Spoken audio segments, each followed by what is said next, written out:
Hello, Gareth Jones here. Before this episode of On Speed, I've a small announcement. In this, our 15th series, we're looking for sponsors. So if you've got a business and you want to have your name at the top of this show in exchange for a few quid, we'd like to hear from you. As well as hearing your company name here on the UK's biggest podcast for petrol heads, maybe we can give away some of your products or services to our listeners. Who knows? We're open to ideas. What I do know is that sponsoring Gareth Jones on Speed gives you access to an audience of tens of thousands of loyal listeners every 2 weeks. Each and every one of them cool and successful and with excellent trousers. Probably. To find out more about sponsoring this podcast, drop us a line at onspeed@garethjones.tv. Looking forward to hearing from you.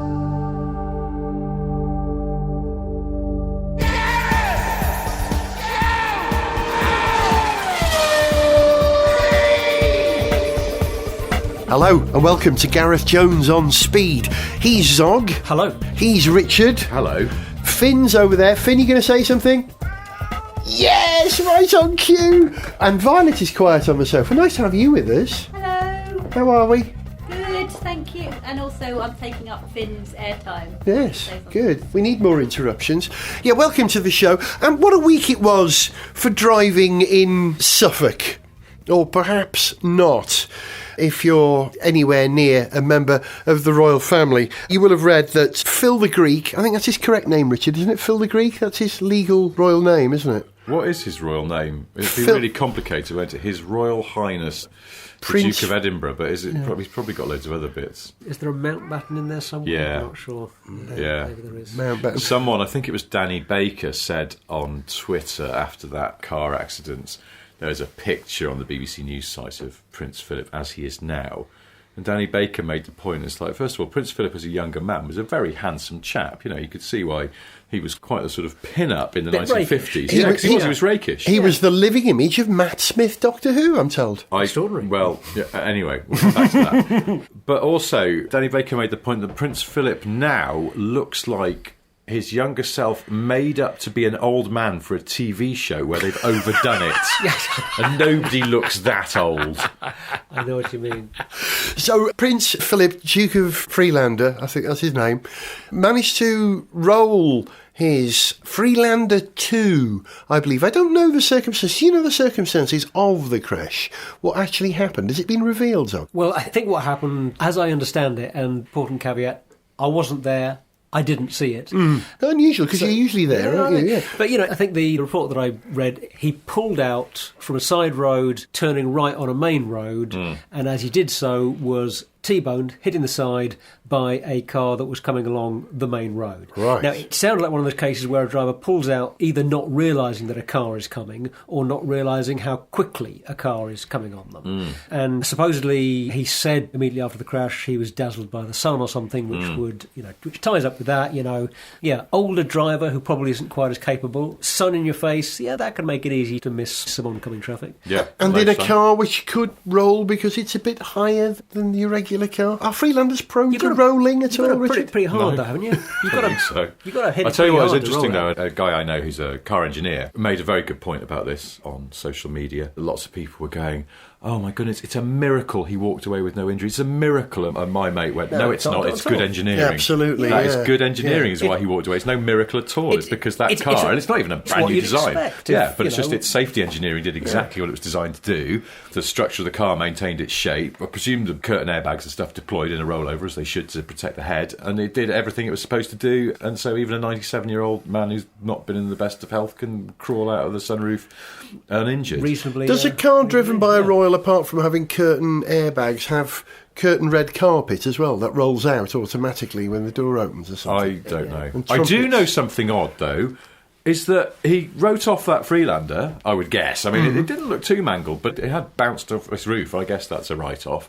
And it's going to cost a bit to repair it. Yeah, and the next day... Bang, replaced. But the newspapers had papped this new or replacement Freelander 2 being delivered to They all said new, didn't they? Where's he got that from? We couldn't see the number plate because it was obscured. Maybe you get a slightly preferential service, or maybe they've got a... Land Rover just sort of kept a few back in case the Duke of Edinburgh well, wants another one. 3, I don't like the Discovery Sport. Get me a Freelander 2. You know those 3,000 people they just laid off? They just pulled 2,000 of them back on for 24 hours to build a car that they haven't built for how many years? 8 years. Yeah, that's what I was thinking. They surely can't have made one in 24 hours from leftover bits. Was it a new one, or was it one they got No, from a dealer? new to him. From a dealer. Or they just do have a stash of them. I don't know. But royalty buying second-hand cars is almost inconceivable, isn't it? I don't know. You could still have a nose for a bargain. Now the driving habits of the royals are a bit unusual. Obviously, we have to clear the Princess Anne Reliant scimitar thing out of the way straight off. Oh, you beat me to it. It's the scimitar in the room. But then you've got the Queen Mother. Did she used to sort of cruise around in a Rover P5, or was that the Queen herself? I can't remember now. I think Queen Mother that was. it? The Queen likes a Range Rover, doesn't she? Well, I call her the Queen. Sorry, that Elizabeth Sachs Coburg, I believe, is her name. And she has had some experience from the army of driving and maintaining Land Rovers. I'll give her that. Yeah, full respect. Well, so she had a Defender, sort of actually pre-Defender, but a 110 V8, I think, which was specially made for her by Land Rover Special Vehicles. And it was an automatic. And she sent it back and said, could you put a manual box in it for me, please? Wow, so really? Her Madge possibly likes a little bit of heel and towing, which in a Defender takes some doing. Trust me, unless you're wearing wellies, it's nigh on impossible. But I like to imagine that nothing else.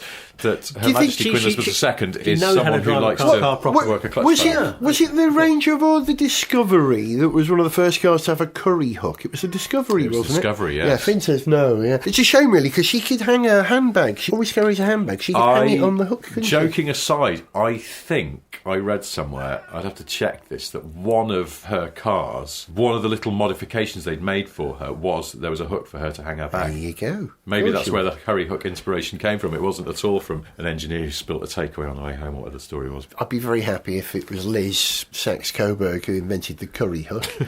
as the Queen of the Empire, which she still is, isn't she? We have an empire, don't we? Now we do. Now that we're having Brexit, I believe we're getting an empire. Oh, we are? Okay. Yes. I missed that in the Starts in Wales and stretches out. But the royal aspects of it aside, should a 97-year-old man be behind the wheel? Aren't there rules once you're beyond 70 that you have to be retested for your eyesight? And you don't have to retake your driving test, do you? But you have to have an annual eye test. I think so, but I don't know. I'm not certain, because I'm not that age. Not for another 15 years. Sorry, 18 years. Sorry, I was exaggerating then. It happens when you get older. Yeah, should he be driving?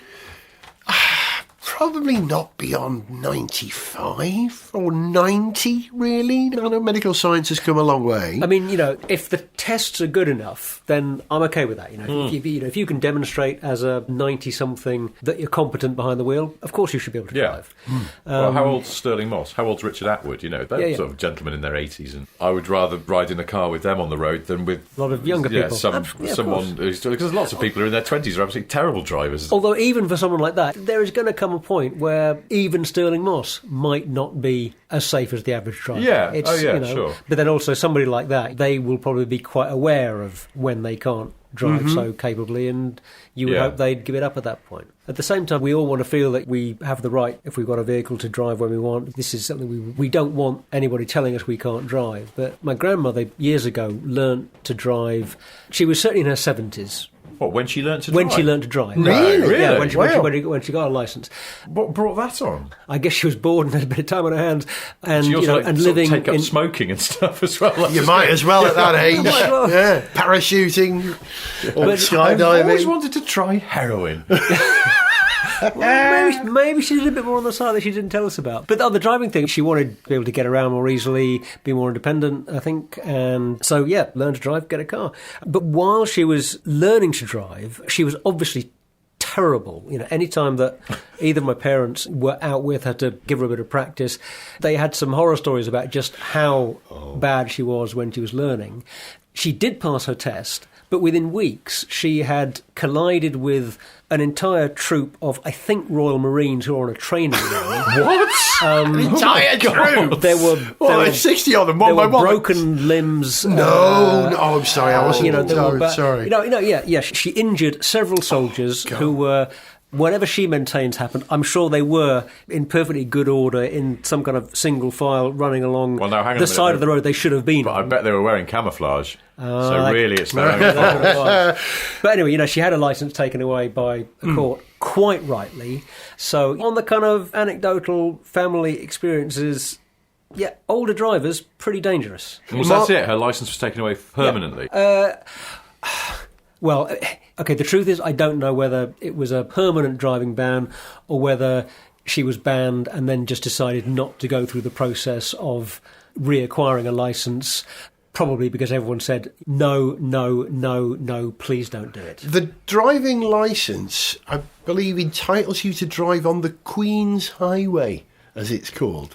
So even if Philip Paphistopoulos, is that his name? I don't know. If this Phil bloke had his licence withdrawn, he could probably argue that his missus could give it him back. It's her highway, it's her licence. I don't know if he... I'm not sure. Yeah, I'm not sure. That's not going to stand up in court. I think his licence says entitles the bearer to drive on his wife's highway. Yeah, that's what it actually says. We're mocking this crash, but there were other people involved, and I hope they are recovering nicely.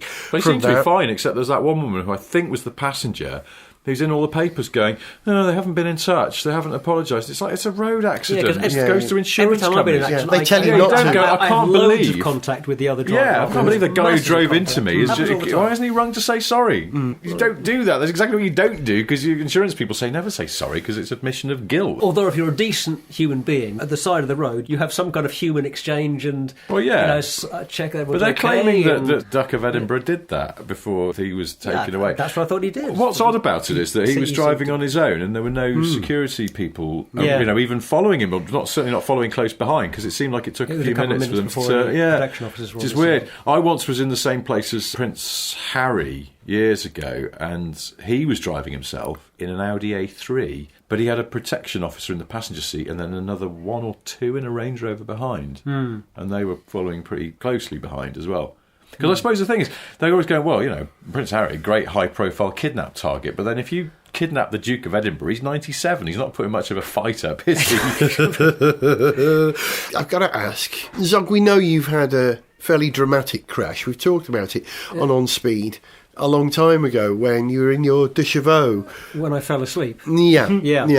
And the bonnet also came up whilst you were asleep and resulted in you hitting the wall. And waking up to find that I was about to crash into something, and that was kind of about, that was it. A horrific story. We'll come to it in a moment, but have you had any other crashes you want to share on this programme? I've been lucky enough really not to have very many shunts. Riding off the de chevaux was the worst crash I've had, and I did manage to crash it once or twice in much smaller ways, but that's not worth talking about. Richard, you ever written a car off? Yeah, what? Have you? Yeah. Have you? Yeah. I wasn't expecting to say yes. This wasn't the roundabout, was it? Yes. Audi TT. Yeah, I might have mentioned this before. I wrote about it a while ago in Evo, but Audi TT when they came out, 1998 or 99, I suppose. Before the aerodynamic tail. Yes, I was in the vanguard of finding out about the handling problems on the Audi TT. Really? Sterling work, sir. Yeah, Sterling work. Well done. I was never thanked for my research, but there we are. What happened? It was wet?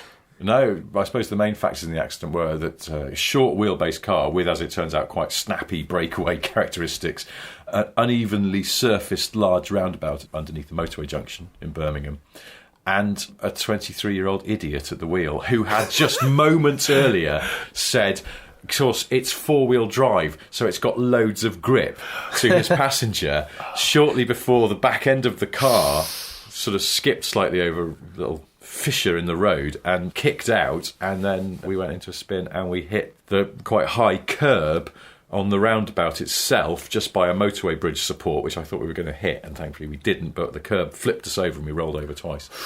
Landed back on its wheels. Bloody hell. And then we've had to force the doors open because I guess the shell had twisted a little bit, and my housemate Hemel was in the car. I hadn't even got my phone with me or anything to sort of ring for help. I brought this car home. It's easy to forget how amazing TTs looked when they were new back then. It really did look like a concept car. That you could buy. Even one of my housemates who wasn't into cars at all, she came out to have a look at it. She just went, "This is the coolest car I've ever seen. It's amazing." But half an hour later, it was a crumpled. Yeah, it really was. That's the thing. Hamill, my housemate, was really into cars. He went, "Can we just go out for a spin?" And I went, "Yeah, go on, come on. We'll just go down the road and we'll come back." And we sort of went ragging down the main road out of where we lived and to junction 3 of the M5 on the Hagley Road, if anyone knows Birmingham. Big roundabout, and that's where it happened. And during the accident, other things happened. Hamill, as we rolled, head-butted me in the face, not deliberately, although I'd have understood if he did. And he gashed all his arm open on some bit of interior trim. So he was bleeding like a stabbed pig. And I was dazed. And then this guy in a Rover 200, I always remember, red with that anthracite lower half. It's amazing the things you remember. Pulled up. And he went, "Oh my God," he just saw what happened. He was like, "Oh my God, are you okay?" And, Hamill's bleeding a lot. And I was sort of just standing there with my hands on my head going, "Oh no, oh no, oh no, my career is now over." Because not only had I just obviously screwed a car, and you could see as we'd gone over the curb, it had lapped the sump off or something. There was just oil everywhere. And there was steam belching out the top through the mangled bonnet. And She's going to blow. Yeah, it was all a bit horrible. But also, it was my producer's car. He'd booked it in from Audi to go away with his girlfriend for the weekend. And then he was away on a shoot that night when it turned out. It turned up that day. And in the evening, I rang him and went, "Are you coming back this evening?" He went, "No." I went, "Can I take that TT?" He was like, "Yeah, but you better bring it back in the morning because I'm going away." And it was delivered on a flatbed back to Audi instead. Yeah, but I rang Audi and I went, "Oh, look, we've got a TT at the moment." "Yeah. I'm afraid I've had a bit of an accident." And they went, "Oh my God, are you okay?" And I thought, that's a good sign. That's good. And they were lovely about it. But then I rang the producer, Chris, who's still a friend of mine to this day, although I'm not sure he's ever forgiven me for this, but I rang him and went, I had that TT, boss. I've had a bit of an accident. It's basically written off. And he just went, "Oh." And then there was silence, and he was really cross. It's fine. So, it was awful. And one of the things I learned is that having a car accident, rolling cars over, is really noisy. It makes a horrible noise. Well, horrible noise. Yeah. I've only been in a car that rolled twice. The second time was when I was sitting next to Russ Swift, when he was demonstrating how he can put his car on 2 wheels. And that moment that it rolled over, I almost died because the week previous, I'd managed to roll the first car I owned, which was a Volkswagen Jetta in North Wales. And I was going around some wiggly roads, and there was a gully running. Steve Allen, member of the On-Speed band, was in the car with us, and managed to just get that little bit too far left, narrow road, into a gully that runs along the road, drop the wheel down, and hit a rock in the gully, which flipped the car. Absolutely flipped the car in the air. We landed on the roof and then skated. Talk about that noise. We'll never forget the noise of the roof of a VW Jetta at 60 miles per hour, scrape on the ground, and then crump. Came to a halt, facing the corner, as it were, in front of us now, and undid my seatbelts and fell up towards the roof. Didn't know I was upside down, was so disoriented. And the rear window had popped out. So Steve and I climbed out through the rear window. The safety cell had largely held up. The seats had gone back, so we didn't break our necks. Thank you, Volkswagen, and your safety cage. Full respect. Climbed out through the back window and stood in this dark North Walian road. Looking down the road, I could see a little green light flashing, blinking. And there was my Vodafone brick, the old Motorola 8500 or whatever it was, still working, which had been ejected out of the rear window somehow, along with all my audio cassettes, mainly the Alarm and U2 and the Comsat Angels, all strewn down the road in a line. Yeah, I had to call for help, and that was a disturbing moment. That was my worst crash. I had a couple of crashes on motorbikes, one reason or another, but that tends to happen a bit more on bikes. Sorry, so you rolled your Jetta, and then a week later got in the car with Russ Swift. Yeah. And it went wrong, and his car tipped onto its roof. No, live on television. You know, you go up the ramp, you get it onto two wheels. Yeah. So it rolled, but it didn't completely roll. It rolled 50% of a complete revolution up onto the wheels. That's tipping. That's tipping. Yeah, but in that moment, you had a bit of a flashback. Oh, I genuinely did. Imagine. My heart stopped. My heart stopped. And it's on television. It was the episode of Get Fresh that we did in 1987 or 88. I can't remember. 88, I think, in Bewley Motor Museum, as it goes. It's probably up on YouTube somewhere. I've got it here. Terrifying. So, yeah, if you've had a crash, you have my sympathies. Unless you're royalty, in which case, tough. That's the Welsh Republican view of things.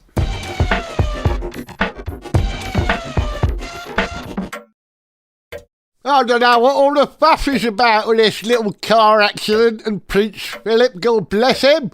In my day, it was an honour to crash into a member of the royal family, God bless him. Oh, yes, I remember my first road traffic accident with a member of the unelected ruling elite of the nation. Feels like only yesterday, it does. King George VI in an Austin A7. He was on an horse, of course, legs everywhere. Awful mess. But he was a gentleman, he was. Came at me with a sword, of course. Then later gave me a shiny shilling and agreed not to have me hanged. Lovely fella he was, God rest his soul. Oh, yes, I've crashed into them all since then. Princess Margaret, I hit her limousine and a mini traveller. Edward VIII, I rear-ended his carriage in a Renault 4. I once ran over the Duke of Gloucester in a standard vanguard outside Woolworths in Kettering. What a day that was. I missed Her Majesty, of course. And I mean that quite literally. But then, as my out-of-control Austin Maxi narrowly avoided her motorcade, I was lucky enough to mount the pavement and take out His Royal Highness Prince Andrew, who happened to be looking at some pornographic etchings in an antiquarian grot shop, God bless him. And let me tell you, each and every one of those road traffic accidents was an honour to be involved in. Because the royals, you see, they're such lovely manners. Oh, yes, beautiful manners.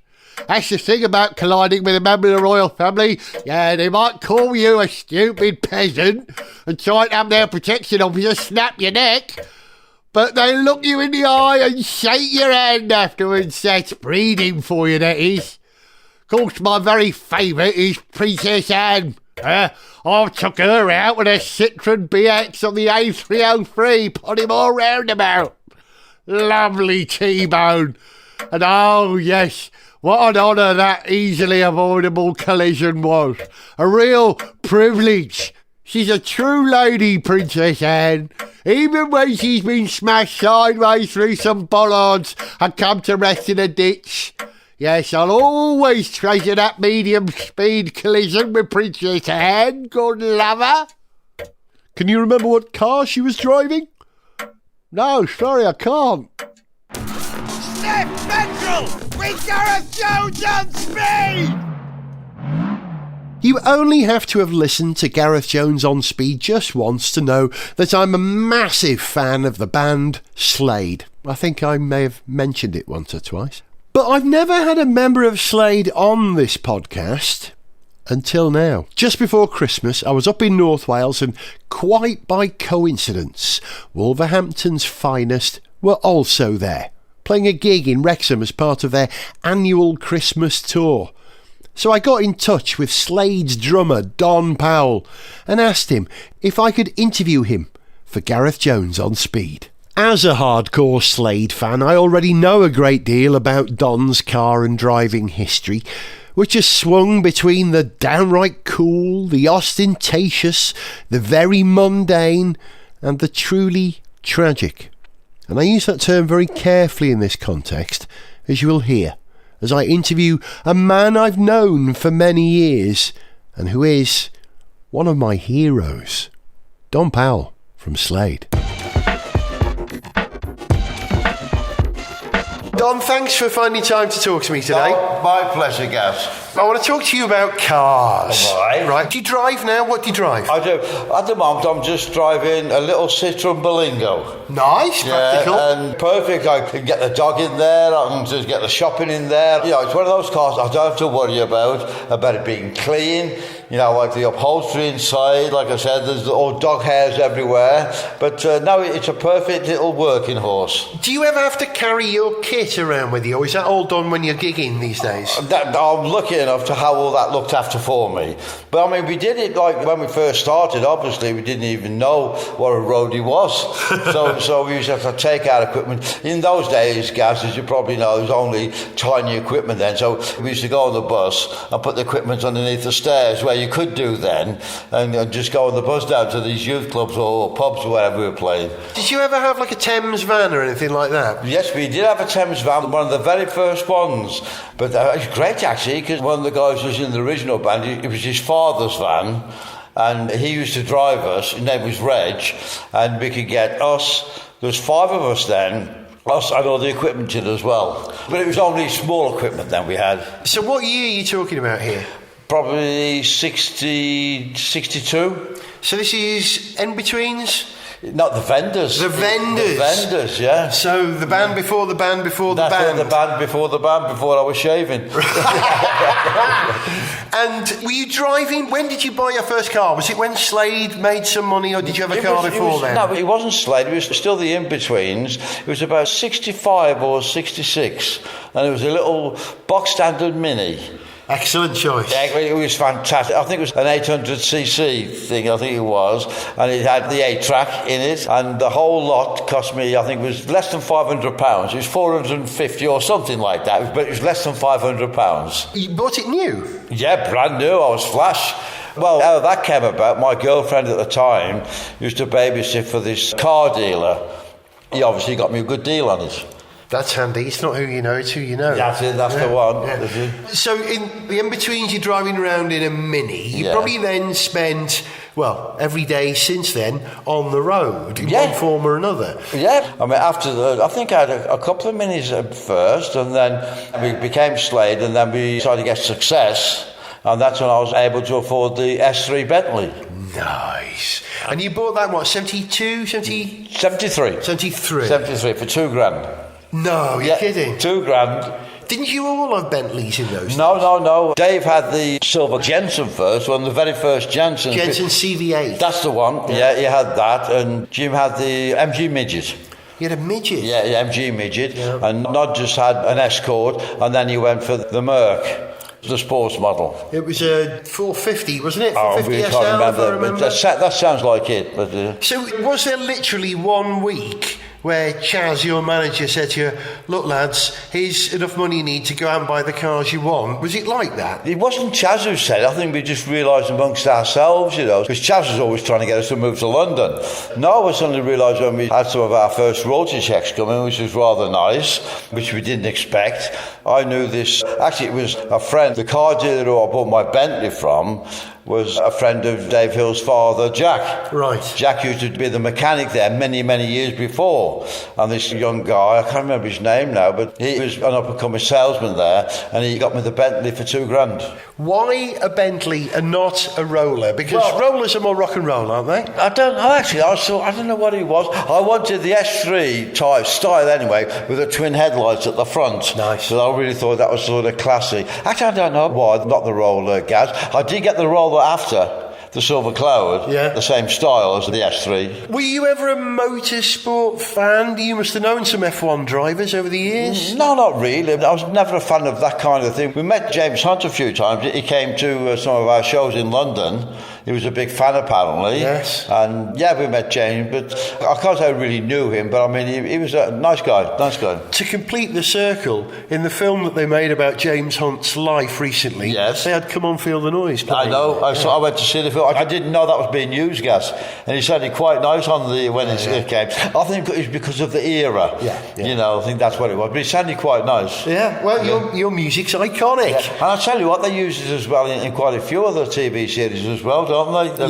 It's cropped up. And it's always nice when you hear something like that on the film track, and you say, that sounds pretty good. That sounds pretty good. Slade stuff always sounds good to me. Take Me Back Home, I always think sounds the best. Sorry, I'm getting off topic. Really? So I'll be sort of talk about cars. When I get back. I've got to talk about the Bentley. Yeah. Because as a Slade fan, many people who aren't Slade fans will know what a dreadful situation you found yourself in July 73. Yeah, July 4th. American Independence Day, 73. Where you survived a fatal accident that killed my Angie. girlfriend at the time, Near Wolverhampton on the end. It was on the Compton Road. It was from the centre of Wolverhampton, and it was the road towards where I lived in Wolverhampton. I lived on the outskirts of Wolverhampton, had an apartment there. On the Compton Road was the road from the centre of Wolverhampton to where my apartment was. Yeah. How did that change your attitude to driving at that point? It didn't actually. I was surprised because also the surgeon who was looking after me at the time, it was him as well who said, you've got to get back to playing drums. He says, and you've got to get back to driving. Is that right? He said, otherwise you never will. Right. You know, I must tell you guys, the last thing I felt like doing was playing drums. Oh, really? But it was the best advice I've ever had. Because you couldn't even remember how the I couldn't song even remember started. the songs, but they used to have to carry me on stage and put me on my drums and carry me off when we finished. But they used to play these tricks, so when we finished, they always used to leave me there. So the show had finished, because I couldn't move, because I had really poorly legs, you know. I couldn't get off the drums myself, and they used to leave me there, sods. No, whether you were a driver, you were at least mobile and independent then. Yeah. And that was okay, like you said as well, Gaz. I mean, I wasn't sort of nervous or not ready to go driving again because, like I think I've mentioned before, I don't remember the car accident. Right. I've got no idea. Right. And when I saw this brain specialist on one tour in America, and he was arranged for me to go and see him, and he did quite a few tests on me, and he said, you never will remember it. Really? He said, it's just the way the brain, he said, it's like the most complex computer you could ever think of. He said, what's happened? He said, it happens to a lot of people. It's switched off just at the point of impact, and it'll switch back on when he's ready. And it's incredible, isn't it, really? It's a kind thing. It is fantastic. And the surgeon said to me, what do you want to remember for? Which is right, you know. And that accident, we've got to be talking about cars, but the effect of that accident left your memory damaged and your sense of smell for the rest of your life. Yeah, the sense of smell and taste is gone forever. You know, because when I had a fractured skull and I was all smashed up, and like they said, they were trying to keep me alive. He said, the thing like the sense of smell and taste is like the nerves in the bridge of the nose. He said, they wouldn't even bother with that. He said, they'd be trying to keep you alive. Yeah. Glad you're here. And too right. So, okay, after the loss of the Bentley, did you replace it immediately? What did you get next? If I should remember right, I had a Jag, I had the V12. Lovely. What, XJ12? That's it, yeah. Right. Nice, really nice car that was. We used to guzzle the petrol, believe me. It really took the petrol. But at that time, guys, we started to tour in heavy again, especially in the States, so it wasn't worth me keeping it. So actually, I gave it to my father. You gave him I gave it to my father. But he soon got rid of it because it was costing him too much in petrol. Yeah, he wasn't a rock star like you. He couldn't afford it. And I wasn't going to subsidise him. So the years that you spent in the States, which were 74 to 77? About that, around that time, yeah. You were on buses most of the time, or did you ever own or drive a car in the States? No, I never actually owned a car in the States, guys. I mean, we were taken everywhere at the time. It was either in a tour bus or being driven everywhere, really. I did drive in New York a few times, but that was like worse than driving in Paris. That was a nightmare. Paris is a nightmare. I thought it was, but New York's even worse. I mean, if you stop at a red light as normal, and as soon as it changes, if you haven't gone, they start to ram you up the backside with their cars, you know. It's a hostile environment. Hostile, yes. The Big Apple Blues, I think they call it. That's it, yeah, that's it. Let's see if I can get any other Slade song titles in while we're talking. Thanks for the memory. Stop it now. So when you came back to the UK, 77, it was a different world, punk rock had happened. You weren't earning the kind of money, you weren't having the hits that you were having previously. Did you have to downscale the cars? I don't think it was particularly. What did I have after that? I'm trying to think what it was, guys, after that. Where would you been living in 77? London? London. So I never really needed a car. That's right. I did have the Mini, but I can't remember what happened to that, because when we decided to stay in New York, obviously the car would have been just lying around. I may have given it to my nephew, actually. Keep giving cars away. But I mean, the thing is, you get nothing for selling them, do you? When they become like used after a week, you can't get anything for them. So it was better for me to just sort of give them away, you know. I remember... I did have another roller. You did? I did have the... Silver Cloud 2. Silver Cloud. The same shape as the S3. Yeah, it was the Cloud. And that was a beautiful car. Yeah? Beautiful car. And who maintained that for you? Barclays in London? Or? Yes, it was. It was Barclays in London. A nice advert for them, wasn't it? I'll pop round there now. Yeah, Barclays in London looked after that. But the same again in London. I could walk quicker than drive. I used to live in Hampstead. You park outside my apartment in Hampstead, never been used, because more than anything, it wasn't so much driving it, it was trying to find somewhere to park. Yeah. Because I could never get it on a parking meter. I tried to get it up the multi-storey car park once, but not realise it was too big, and I was stuck around the corner going up to the next level. But the thing was, there's about 30 cars behind me in the queue, so I had to sort of beckon them all to go back, and it caused pandemonium. All the cars trying to reverse down the slope and everything. I remember a Slade causing chaos. That's it, yeah. That's very unlike you. Yeah, not unlike us, is it? Did you ever own supercars? Did you ever have any Ferraris or No. E-types, or they were always British? Me personally, guys, they've never done anything for me. I love the big old things. I mean, a big tank probably do me with my record anyway, sort of thing. But no, I've never been one for the Ferraris, like you say, or the Aston Martin, or whatever.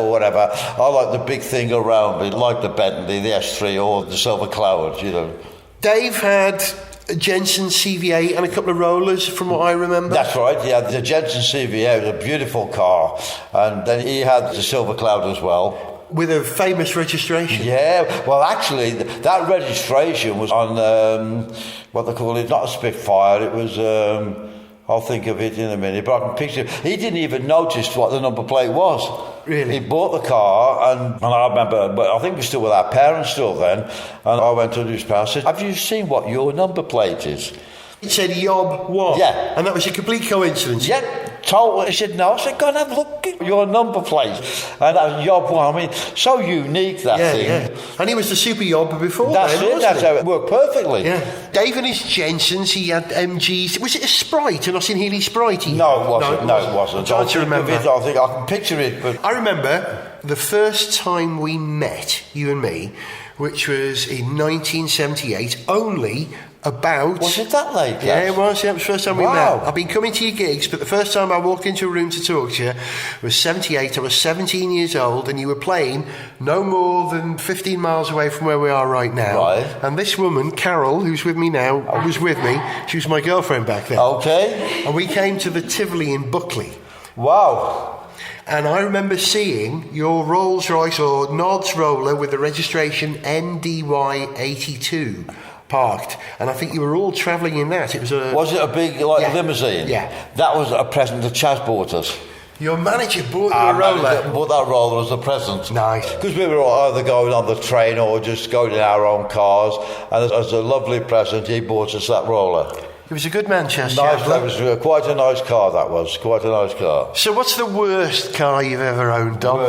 I don't think I've really had one, Gaz, that I can sort of say I wish I hadn't bought that. The V12 Jag cost me a lot of money in repairs and maintenance and things like that, but that was a beautiful car to drive, especially on the motorway. But I can't really say I've got a worse car, really. I always remember my very first Mini was just fantastic. So I can't really say the worst car, Gaz, really. Do you consider yourself a good driver? Well, I would say yes, wouldn't I? Maybe many people who've driven me wouldn't agree with that. I don't know. But especially in America. And how long do you reckon you're still going to be on the road? You've been gigging with Dave for 51 years. I know. Yeah? Yeah. This year, 51 years. Yeah, unbelievable. I don't know what to say, Gaz, because people asked me that question about 20 years ago. When are you going to stop playing? I'm having a great time. I love doing what I do, and I'm getting to see the world. Yeah. I've got the best job in the world. It's fantastic. I've been around the world 4 times, Gaz, playing. I can't really say I've seen that much of it. Hotels, dressing rooms and airports. But on first name terms with all the security around Europe. But I'm still loving it and enjoying it, so I'll carry on while I'm doing that. And as long as you're doing it, I'll be there as well. That's great, and it's always great to see you, mate. Thanks for your support. Don, thank you for cheers, everything. Mate. Without you, there would be no me. Okay, cheers, mate. Cheers. Well, I don't know what I can say to that. Gareth Jones on speed.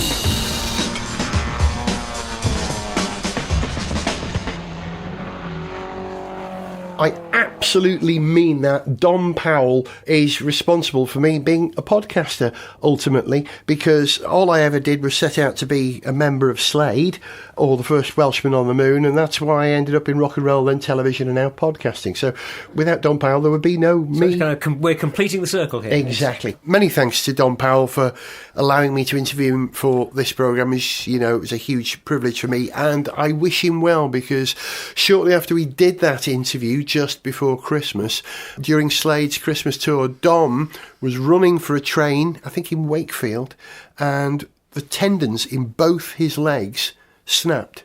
He collapsed to the floor, was taken to hospital, has had surgery, and has now been transferred to a hospital in Wolverhampton, which is more or less where Don is from. And I spoke to him via text over the last couple of days, and he's recovering, and he's in very, very good spirits indeed, because he's surrounded by lovely nurses. His words, not mine. So, Don Powell, we wish you well. Thank you very much. But let's look to the future now, because it's only just begun, if I can use I see what you did there. Yeah, thank you very much. And things to come. Have you seen the film Things to Come? Alexander Korda's Things to Come? Yeah, years ago, yeah. Have you seen that classic film? British sci-fi. Oh, early marvellous. British sci-fi. I love visualising the future. I love that which hasn't happened yet. It's the most exciting part of stuff. And Richard, I've got to ask you about what is or isn't going to happen for you, because it's not clear what's happening to the Grand Tour to some people. Can you give us the definitive answer?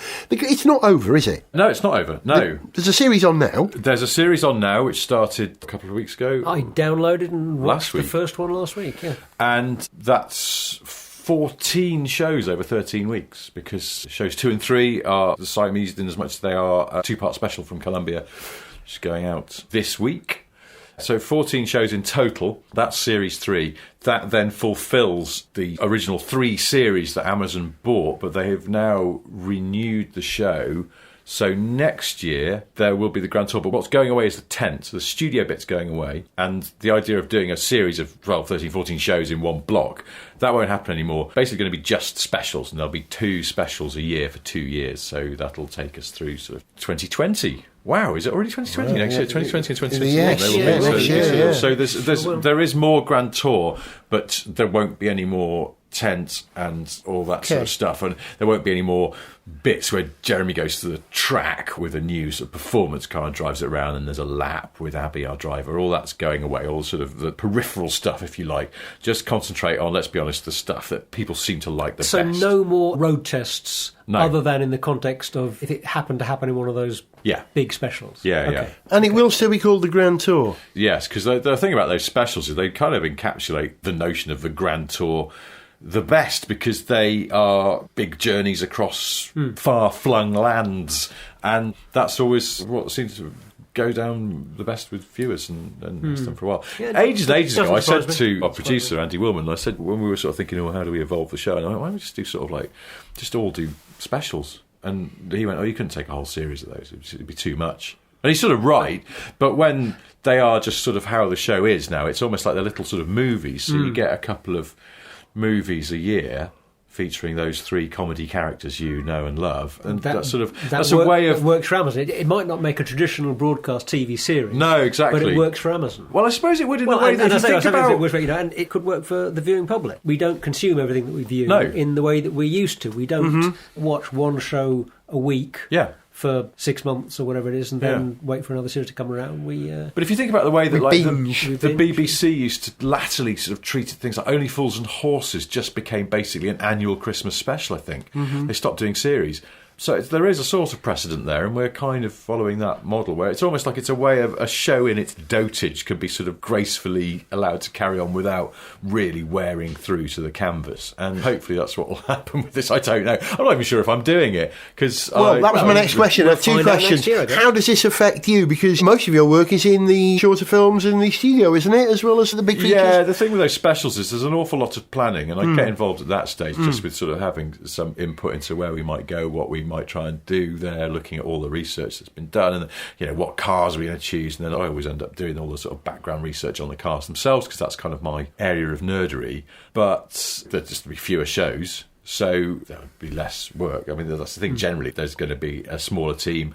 A smaller team is going to be homeless as of March because the lease on the existing office is up. So, well, you've got a tent. Just pitch the tent somewhere. No, because I keep saying, if you want a new office in where your office is, Chiswick, just behind the Volvo garage. Yeah, it's an absolute tip at the moment, but I'm presuming that someone will clear it out before the landlord wants the keys back. Yeah, there are 2 tents because when we were doing the touring around the world, there were 2 identical tents because they would leapfrog each other. And I keep saying you could make some of the production budget back by doing weddings and bar mitzvahs and stuff, but this idea hasn't been taken up by our I think we ought to borrow the tents. Let's rent the tents. Let's pitch them at Silverstone and record our own, because there's going to be a gap in the market for that sort of show now. Let's do it, us 3, call it Gaz Top Gear, and invite people. I'll start talking like this, and you can be Little. Oh, Zog, you already are. Got it right, and Richard, you can be Rational. Actually, you can't do that. Floral shirts. And things. That's not going to work, is it? Because the thing about the Grand Tour and how it's carrying on, it feels like because it's sort of this news of the show is carrying on, coincided with then a new series coming out. It seemed a bit confused, and I keep getting asked about it. What's going on? Is it over? People go, is it over then? And I go, no, well, it's not. Let me explain. But the only people who've got an even bigger marketing conundrum, it seems to me, are Top Gear. Because they announced that Matt LeBlanc's leaving. But what people maybe didn't realise is they had a series already in the can that they were just sitting on. And it was always intended to go out around now. It's coming up soon. And they're running trailers for it. But of course, it's still got Matt LeBlanc in it because they shot it ages ago. Yeah. And it's still got Rory Reid in it, who's been shuffled off to do the Extra Gear show. And it hasn't got Freddie Flintoff and Patrick McGuinness in it, who are going to be the new presenters, who've already been announced with a photo shoot and a big kind of blah, here they are. And so it's weird. Like, if you're not paying attention, and it's always this thing with marketing campaigns, and I've been involved in peripherally writing stuff for marketing Top Gear and now Grand Tour, you always assume everyone's paying complete attention to it and knows exactly what's going on because you do, because you're deeply involved in it. And of course, people out there in the real world aren't, because they've got their lives to get on with, and they'll just pick up snippets of information. And so, to the casual observer, they'll go, oh yeah, I heard something about, what's his face, Joey from Friends is leaving Top Gear, so that's his real name. There's a new series of Top Gear on. Oh look, Joey from Friends is it? That was weird. He must have changed his mind. Yeah, that's odd, isn't it? Because the news of him leaving was, 3 months ago? Yeah, if not more. More. So after that length, you could perfectly well get away with new series coming out. Oh, and by the way, that presenting team isn't going to be there for the next series. Yeah. You can do that. That doesn't confuse people, I think. But if you've got 3 months to have taken the news in, almost forgotten about it, and then you get the next series, that's very odd. It is a bit odd. But anyway, I'm sure they'll write it out. Again, the thing is, people aren't completely paying attention because they've got their lives to get on with, but also they're not bothered by it because they've got their lives to get on with. So they'll just go, oh, look, right, Joey is doing this. Okay, and then in probably a year's time, or maybe a bit less, there'll be another new series with the actual new lineup, and then people will go, oh, right, okay, here they are.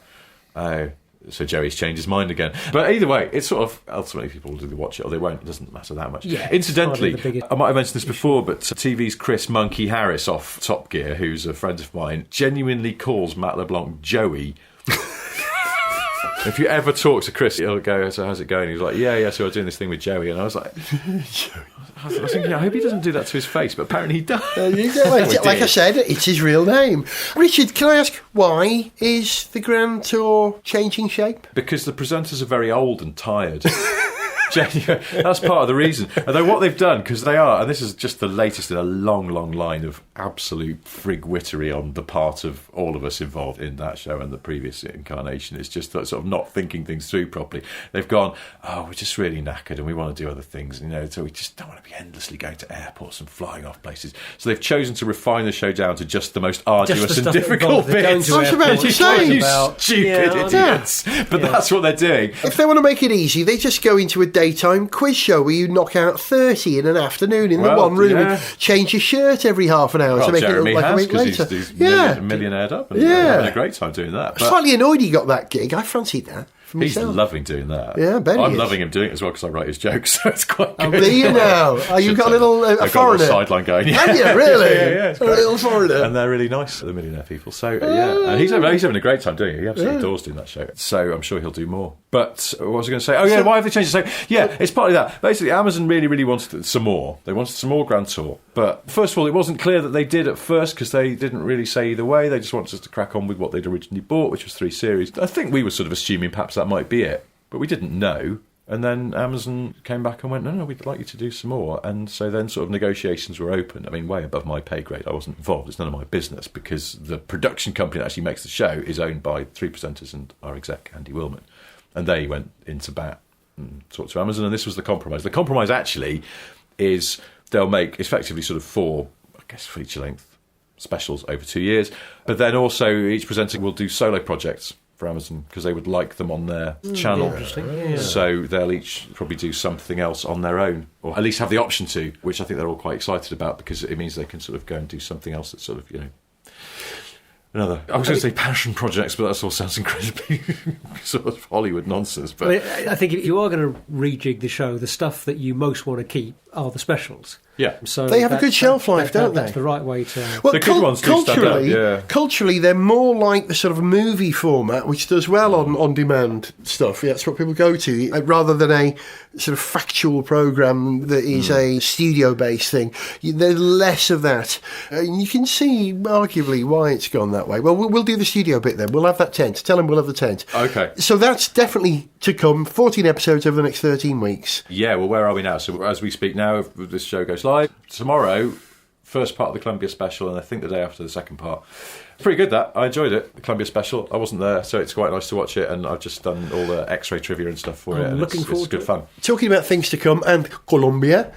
Formula E, Santiago this weekend. You're going to be watching? Oh, what a seamless link that almost Yeah, was. hey. I believe I thought about it, yeah. Did you watch the last race, Richard? Are you watching Formula E? I haven't had the chance, no, and it's not So can I have. Yeah, It's I know. good. It's just because I've been away and stuff. Because I know you're down on Formula One, so I'm trying to direct you towards something else, because you've lost a little bit of the faith in Formula One. Yeah, we'll see how that comes back. I mean, I've still been paying attention to all the sort of machinations in the off-season. But yeah, I know, and I would happily go and watch Formula E, but it's like I've been away because I went to the States and then I came back and immediately went to Sweden, obviously, because that's what you do.